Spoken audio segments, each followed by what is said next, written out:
I'm Christine Heppermann. I'm the author of Ask Me How I Got Here, and here are a few fun facts about me.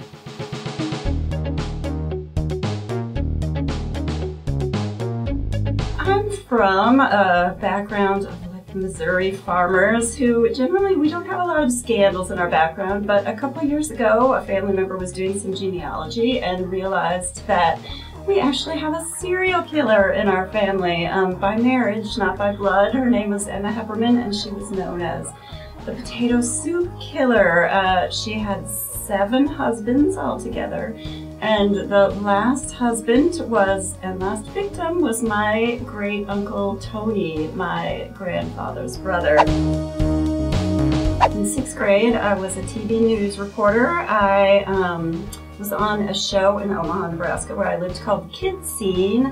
I went with a friend who was auditioning for it, and she and I just was tagging along, and so I said, oh, I'll read for it too. And she didn't make it on, but I did make it on.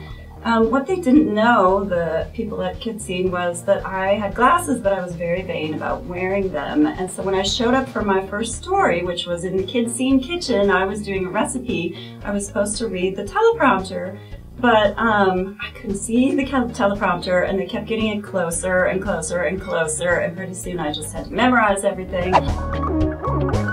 Probably my biggest fear when I was a child was demonic possession. I grew up Catholic, and I had heard about the movie The Exorcist. It came out when I was in 2nd grade, I think, so I was obviously too young to see it, but my aunt, who was only 10 years older than I was, went to see it with her boyfriend, and afterwards I just begged her to tell me what it was about. And so she relented and told me what it was about, and then I was scared for like the next 4 years.